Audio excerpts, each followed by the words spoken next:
Hello everyone, welcome back to my channel. Now we will study chapter 10 that is algebraic expression. So आज हम लोग इसका introduction करेंगे and then we will solve the exercise. So first of all ये algebraic expressions होते क्या है? हम लोग ने पहले भी एक chapter पढ़ा था equations के बारे में. Equations क्या होते हैं? Equations जैसे कि x plus y equal to 5. ठीक है, ये equation है. ठीक है, अगर हम सिर्फ ये वाला पोर्शन देखें x प्लस वाई तो इसी को हम कहते हैं एक्सप्रेशन या एल्जेब्रिक एक्सप्रेशन. ठीक है, मींस जो ये x प्लस वाई ये जो है इसी को हम कहते हैं एक्सप्रेशन या algebraic expression. So algebraic expression basically combination of terms होते हैं. अब टर्म्स क्या होते हैं वो भी मैं आप लोग को आगे बताऊंगी. और यही एल्जेब्रिक एक्सप्रेशन के आगे अगर हमने इक्वल का साइन लगा दिया, इक्वल टू 4 लिख दिया, 5 लिख दिया, 6 लिख दिया, ये कुछ भी लिख दिया तो तब ये बन जाएगा इक्वेशन. ठीक है, और अगर हम सिर्फ ये साइड देखें x प्लस वाई तो इसी को हम कहते हैं एक्सप्रेशन या एल्जेब्रिक एक्सप्रेशन. ठीक है, ये कुछ भी हो सकता है. x प्लस वाई है, 2x प्लस 3y हो सकता है. ये और लेंदी हो सकता है जैसे कि 2x plus 3xy plus 4xy. सो ये सब क्या है? एक्सप्रेशंस है या इसे हम एल्जेब्रिक एक्सप्रेशंस कह सकते हैं. ठीक है, नाउ अब हम कुछ जो है छोटी छोटी कंसेप्ट्स डिस्कस करेंगे जो कि आगे आपके क्वेश्चंस में भी बहुत इंपॉर्टेंट रहेंगे. सो फर्स्ट है वेरिएबल. अब वेरिएबल क्या होता है? ठीक है, वेरिएबल वो होता है जिसकी वैल्यू जो है वो वैरी करती है, वो फिक्स नहीं रहती है, कांस्टेंट नहीं रहती है. ठीक है, जैसे कि हमने ये एक्सप्रेशन लिया है 5xy प्लस 10. तो इस केस में वेरिएबल क्या है हमारा? x और y. ठीक है, इसकी वैल्यू फिक्स नहीं है, इसकी वैल्यू वैरी करेगी, चेंज होती रहेगी. तो यहाँ पे वेरिएबल क्या है? x और y. क्योंकि अगर हमने x की वैल्यू अगर यहाँ पे हमने 0 रख दिया तो ये पूरा 0 हो जाएगा. x की वैल्यू अगर हमने 1 यहाँ पे सब्स्टिट्यूट कर दिया तो ये क्या हो जाएगा? 5y हो जाएगा. तो ये डिपेंड करता है x की वैल्यू पे. ठीक है, ऐसे y की वैल्यू भी हम जैसे जैसे चेंज करेंगे, 0 रखेंगे, 1 रखेंगे, 2 रखेंगे तो ये पूरा के पूरा टर्म उसी के अकॉर्डिंग चेंज हो जाएगा. तो वेरिएबल वो होता है बेसिकली जो फिक्स नहीं रहता है, वो वैरी करता है. ठीक है, तो यहाँ पे वेरिएबल क्या है? x और y. ठीक है, तो वेरिएबल क्या हो गया यहाँ पे? x y इस एक्सप्रेशन में. ठीक है, नाउ कांस्टेंट. कांस्टेंट क्या है? जैसे कि 10 फिक्स्ड है, ये चेंज नहीं हो सकता. ठीक है, 10 एज इट इज 10 ही रहेगा पूरे क्वेश्चन में. तो ये क्या हो गया? ये कांस्टेंट हो गया. तो यहाँ पे कांस्टेंट क्या हो गया? 10. अब नेक्स्ट है हमारा टर्म्स. टर्म्स क्या होते हैं? टर्म्स बेसिकली क्या होते हैं कि किसी भी एक्सप्रेशंस में, ठीक है, किसी भी एक्सप्रेशंस में जो प्लस माइनस डिवीजन मल्टीप्लिकेशन ये सारे ऑपरेशंस जो लगे रहते हैं उनके अलावा जो कॉम्बिनेशंस होते हैं वो टर्म्स होते हैं. ठीक है, जैसे यहाँ पे प्लस लगा है तो उनके अलावा कौन से कॉम्बिनेशन बन रहे हैं? एक ये कॉम्बिनेशन बन रहा है और एक ये कॉम्बिनेशन बन रहा है. तो यहाँ पे 2 टर्म है. ठीक है, यहाँ पे प्लस है और ये प्लस जो है इसे 2 टर्म में डिवाइड कर रहा है. ठीक है, तो एक कॉम्बिनेशन ये बन रहा है, एक कॉम्बिनेशन ये बन रहा है. तो ये हमारा टर्म हो गया. ठीक है, तो यहाँ पे कितने टर्म हो गए? 2 टर्म हो गए. एक हो गया हमारा 5xy और दूसरा हमारा क्या हो गया? 10 हो गया. ठीक है, तो टर्म क्या होता है? किसी भी एक्सप्रेशन में प्लस माइनस डिवीजन मल्टीप्लिकेशन के अलावा जो कॉम्बिनेशन होते हैं वो टर्म्स होते हैं. ठीक है, जैसे यहाँ पे प्लस लगा है तो इसके अलावा कौन सा कॉम्बिनेशन बन रहा है? एक 5xy बन रहा है और एक 10. ठीक है, तो ये 2 टर्म हो गए. एक 5xy एक टर्म हो गया, 10 दूसरा टर्म हो गया. तो यहाँ पे इस एक्सप्रेशन में 2 टर्म है. ठीक है, अब फैक्टर्स. फैक्टर्स जो होते हैं बेसिकली हम टर्म्स के निकालते हैं. ठीक है, तो यहाँ पे हमें टर्म्स कितना मिला? एक हमें मिला 5xy और एक हमें मिला 10. ठीक है, तो अब हम फैक्टर्स निकालेंगे. तो फैक्टर्स हम बेसिकली किसके निकालते हैं? टर्म्स के निकालते हैं. तो 5xy है, एक टर्म है, तो 5xy का फैक्टर्स क्या होगा? इसका फैक्टर्स हो जाएगा 5xy. मीन्स अगर हम इसे मल्टीप्लाई करेंगे, 5xy को मल्टीप्लाई करेंगे तो हमें 5xy मिलेगा. ठीक है, तो 5xy का फैक्टर क्या हो गया 5xy। इसी तरह 10 है, दूसरा टर्म 10 है, 10 का फैक्टर क्या हो गया, 10 का फैक्टर क्या रहेगा 10 ही रहेगा और 1 रहेगा। ठीक है, तो ये हो गया फैक्टर्स। कोफिशिएंट, कोफिशिएंट क्या होता है, कोफिशिएंट बेसिकली न्यूमेरिकल फैक्टर भी हो सकता है और एल्जेब्रिक फैक्टर्स भी हो सकता है। कोफिशिएंट हम टर्म्स का निकालते हैं। अब जैसे इस एक्सप्रेशन में हमारे पास दो टर्म है, एक 5xy है और एक 10 है। तो 10 तो कांस्टेंट है, ये तो एज इट इज रहेगा, तो हम 5xy कंसिडर करेंगे। तो हमने ये टर्म लिया है 5xy। अब आपसे क्वेश्चन में पूछ सकते हैं कि आप न्यूमेरिकल कोफिशिएंट बताओ, या आपसे पूछ सकते हैं कोफिशिएंट ऑफ x बताओ या कोफिशिएंट ऑफ y बताओ। ठीक है, अब जैसे इसमें अगर हम न्यूमेरिकल कोफिशिएंट हमें निकालना रहेगा, तो न्यूमेरिकल कोफिशिएंट निकालने के लिए जो वेरिएबल के साथ जो नंबर होता है वही इसका न्यूमेरिकल कोफिशिएंट हो जाएगा। ठीक है, जैसे ये वेरिएबल है xy, इसके साथ नंबर क्या है 5, तो 5 क्या हो जाएगा न्यूमेरिकल कोफिशिएंट हो जाएगा।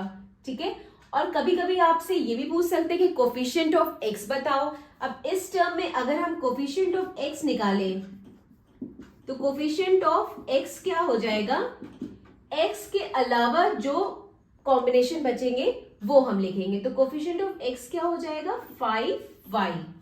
ठीक है, और इसी तरह अगर आपसे पूछ लिया जाए कोफिशिएंट ऑफ y बताओ, तो कोफिशिएंट ऑफ y क्या होगा, y के अलावा जो कॉम्बिनेशन रहेगा वो हो जाएगा कोफिशिएंट ऑफ y। तो क्या हो जाएगा 5x। तो आपसे पूछ सकते हैं कि टर्म का न्यूमेरिकल कोफिशिएंट बताओ, या कोफिशिएंट ऑफ x बताओ, या कोफिशिएंट ऑफ y बताओ। ठीक है, तो अगर हमने ये टर्म लिया है जैसे 5xy, तो इसमें अगर हमने न्यूमेरिकल कोफिशिएंट निकाला है, तो न्यूमेरिकल कोफिशिएंट क्या होगा, वेरिएबल के साथ जो नंबर रहता है वही न्यूमेरिकल कोफिशिएंट होता है। तो ये वेरिएबल है xy, इसके साथ नंबर क्या है 5, तो इसका न्यूमेरिकल कोफिशिएंट क्या आ गया 5। ठीक है, तो ये क्या हो गया, एक तरह से न्यूमेरिकल फैक्टर हो गया। और आपसे अगर पूछा जाए कि टर्म में आपको कोई टर्म है, जैसे ये 5xy टर्म है, ठीक है, इस टर्म का बताना है कोफिशिएंट ऑफ x और ये आपको बताना है कोफिशिएंट ऑफ y। तो कोफिशिएंट ऑफ x निकालने के लिए हम क्या करेंगे, x के अलावा जो चीजें बचेगी वो हम लिख देंगे। तो x को छोड़ के बाकी क्या बचा 5y, तो कोफिशिएंट ऑफ x क्या आ जाएगा 5y। इसी तरह कोफिशिएंट ऑफ y निकालने के लिए y के अलावा जो चीजें बचेगी वो हम लिख देंगे। तो कोफिशिएंट ऑफ y क्या आ जाएगा 5x। तो ये क्या हो गया, ये एल्जेब्रिक फैक्टर हो गया, ये हो गया न्यूमेरिकल फैक्टर और ये हो गया एल्जेब्रिक फैक्टर। सो कोफिशिएंट जो होता है वो न्यूमेरिकल फैक्टर भी हो सकता है, एल्जेब्रिक फैक्टर्स भी हो सकता है। ठीक है, तो आपसे क्वेश्चन में बेसिकली ज्यादातर यही पूछेंगे, न्यूमेरिकल कोफिशिएंट बताओ, या फिर कोफिशिएंट ऑफ x बताओ, या कोफिशिएंट ऑफ y बताओ। ठीक है, सो आप इस चीज में बिल्कुल कंफ्यूज मत होइएगा। न्यूमेरिकल कोफिशिएंट पूछा जाएगा तो सिंपल जो वेरिएबल्स के साथ जो नंबर है वो लिख दीजिएगा, और अगर कोफिशिएंट ऑफ x पूछा जाएगा तो x को छोड़ के बाकी जो बचा वो लिख दीजिए। कोफिशिएंट ऑफ y पूछा जाएगा तो y को छोड़ के बाकी जो बचा वो लिख दीजिए। ठीक है, now the next topic is like and unlike terms. Now the next topic is like terms and unlike term. ठीक है, हम लोग ने टर्म्स पढ़ा था, टर्म्स क्या होते हैं। अब इसे दो पार्ट्स में डिवाइड किया है, एक लाइक टर्म्स होते हैं और एक अनलाइक टर्म्स होते हैं। ठीक है, तो लाइक टर्म्स वो टर्म्स होते हैं जिनके अलजेब्रिक फैक्टर्स जो होते हैं वो सेम होते हैं, और अनलाइक टर्म्स वो टर्म्स होते हैं जिनके अलजेब्रिक फैक्टर्स डिफरेंट होते हैं। ठीक है, जैसे कि यहाँ पे हमने 5x लिया, ठीक है, और ये 7x लिया। ठीक है, तो इनके अलजेब्रिक फैक्टर सेम है। ठीक है, दोनों साइड x x है। ठीक है, तो ये लाइक टर्म्स हो गए। इसी तरह हमने अगर 3xy ले लिया और एक हमने 5xy ले लिया, तो ये सब क्या है, ये दोनों लाइक टर्म्स है। ठीक है, यहाँ पे x x है, यहाँ पे xy है, तो यहाँ पे भी xy है। ठीक है, तो ये लाइक टर्म्स हो गए। अनलाइक टर्म्स हो गए, जैसे कि यहाँ पे एक हमने अगर 2x लिया, ठीक है, और एक 5xy है, एक 2y ले लिया और एक 3xy है।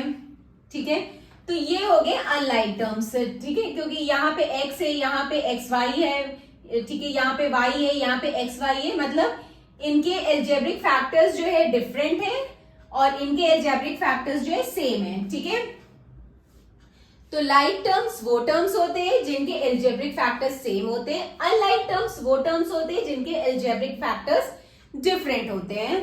ठीक है, तो यहाँ पे देखिए, यहाँ पे एक्स एक्स है सेम है, यहाँ एक्स वाई है तो यहाँ पे भी एक्स वाई है सेम है। और अनलाइक टर्म्स में क्या, अगर यहाँ एक्स है यहाँ पे एक्स वाई है तो यहाँ पे y भी हो सकता है। तो इन दोनों के एल्जेब्रिक फैक्टर्स जो है आपको यहाँ पे डिफरेंट दिखेंगे और यहाँ पे एल्जेब्रिक फैक्टर्स सेम दिखेंगे। तो बस यही डिफरेंस है लाइक और अनलाइक टर्म में। ठीक है, now the next topic is monomial, binomial and trinomial. ठीक है, मोनोमियल वो होता है मतलब ऐसा एक्सप्रेशन जिसमें सिर्फ एक टर्म हो। बाइनोमियल क्या होता है, ऐसा एक्सप्रेशन जिसमें दो टर्म हो।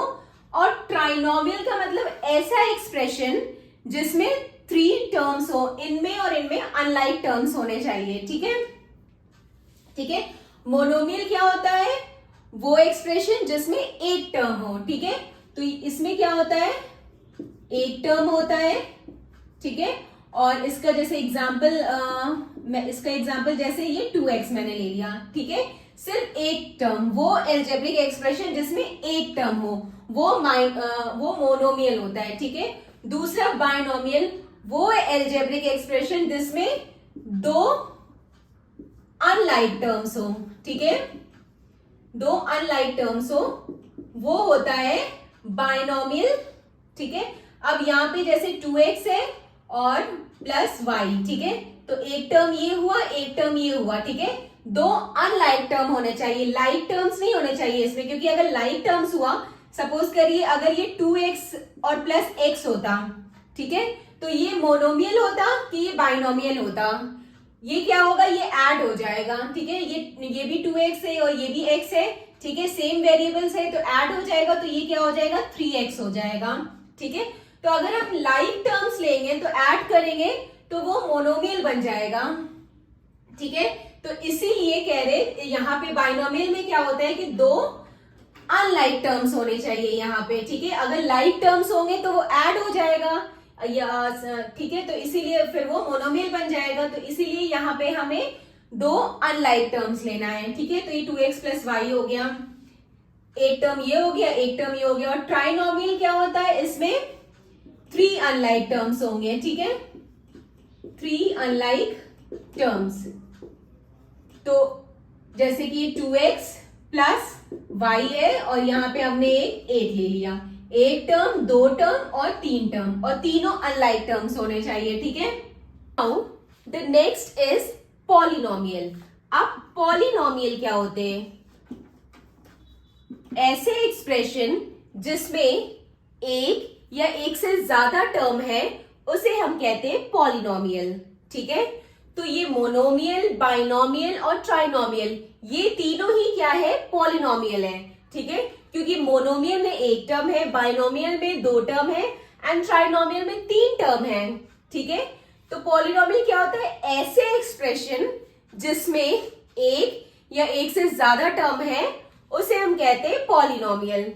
तो मोनोमियल हो, बाइनोमियल हो या ट्राइनोमियल हो, ये तीनों ही पॉलिनोमियल है। ठीक है, मोनोमियल में एक टर्म है, बाइनोमियल में 2 टर्म है और ट्राइनोमियल में 3 टर्म है। ठीक है, और पॉलिनोमियल क्या होता है, पॉलिनोमियल ऐसा एक्सप्रेशन जिसमें एक या एक से ज्यादा टर्म हो। Okay, now the next topic is finding the value of an expression. ठीक है, अब हमें एक्सप्रेशन दिया रहेगा, अब उस एक्सप्रेशन की हमें वैल्यू फाइंड करनी होगी। तो वो हम कैसे करेंगे। ठीक है, अब यहाँ पे आपको कोई एक्सप्रेशन है, सपोज करिए x प्लस 4।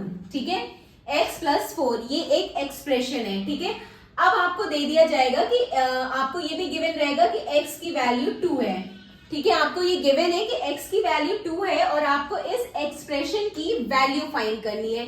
तो आप सिंपल क्या कर देंगे, ये x का जो वैल्यू 2 है दिया है तो ये हम इसमें सब्स्टिट्यूट कर देंगे, तो 2 प्लस 4 इक्वल टू 6। ठीक है, तो इस एक्सप्रेशन की वैल्यू क्या आ जाएगी, 6।